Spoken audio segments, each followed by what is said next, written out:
Coming up, your weekly roundup of news from around the haunt industry.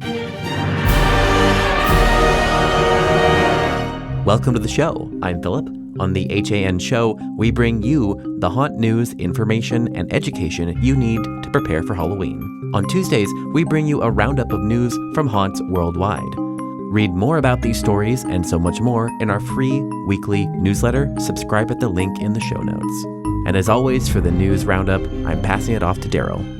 A brief recap from Philip Hernandez, publisher of the Haunted Attraction Network. After the halfway to Halloween announcements, we had another slow news week, though we continue to see plenty from the theme park side that could hint at what fall will bring.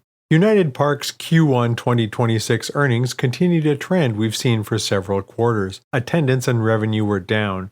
Leadership blamed the weather and then proceeded to buy back more stock. United Parks continues to underperform Six Flags, Disney, and Universal, despite existing in many of the same markets. Six Flags, meanwhile, continues to double down on live entertainment for the fall and winter to entice annual pass holders to visit more often. Abu Dhabi is reinforcing its commitment to tourism with the announcement that the next Sphere will be built on Yas Island.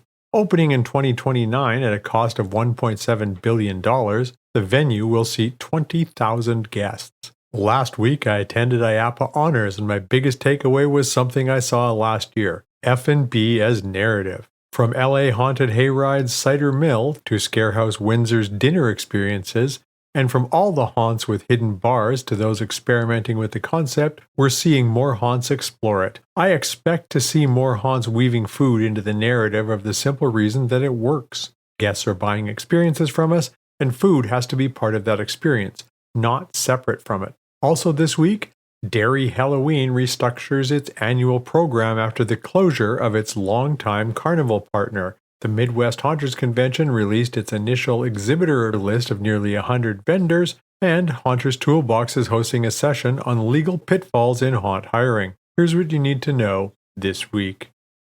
United Parks Dismal Q1. United Parks and Resorts reported Q1 2026 results with attendance down 5% to 3.2 million guests, revenue down 3% to $278.3 million, and net loss widening to $34.1 million from $16.1 million in Q1 2025. CEO Mark Swanson attributed the shortfall to unfavorable weather in San Diego, Florida, and Texas during the peak periods, as well as a decline in international visitation. The company repurchased 2.6 million shares for approximately $92.7 million in Q1 and another 1.8 million shares for approximately $64.8 million through May 8th. Peer parks in the same calendar quarter showed very different results. Six Flags attendance grew 4% and revenue 12%. Universal's theme park revenue grew 24%, and Disney's domestic per cap was up 5% with experiences hitting Q2 records. Follow the links in our show notes to find out about all of this, and listen on this week's Green Tagged as we discuss all of the earnings. The next Sphere is going to Yas Island. Myral and Sphere Entertainment Company confirmed that the next international Sphere will be built in Abu Dhabi. The $1.7 billion 20,000-seat venue will be located on Yas Island between SeaWorld Abu Dhabi and Yas Mall, with construction targeted for completion by the end of 2029. Of course, this comes at a time when many of the industry is questioning whether Abu Dhabi's ambitions will be delayed due to the Iranian war.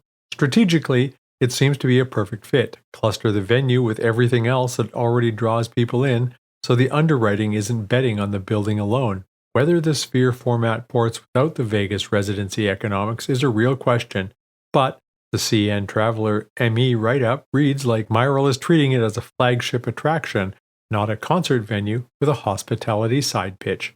Derry Halloween is to adopt a new partner-led approach as Northwest Carnival Initiative announces closure.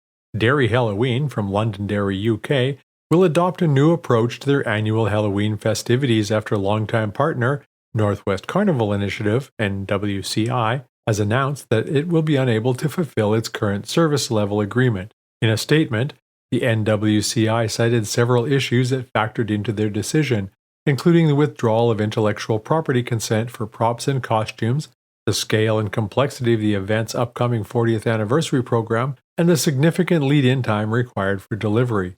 With the termination of the service level agreement, the NWCI will enter administration and cease operations. Derry Halloween has reallocated £89,000 of the budget towards contingency plans, focusing on local partnerships. According to a Derry City and Strabane District Council spokesperson, the new partnership-led approach will see the appointment of a parade artistic director, who will be responsible for leading the overall creative direction, the development of the theme and visuals, and the coordination of partners and community participation, as well as overseeing the production. This new approach will allow Council to invest in local artists, cultural organizations, and suppliers, ensuring that it will benefit the local economy and cultural providers to deliver a very high-quality event. A first look at the Midwest Hunters Convention exhibitor list.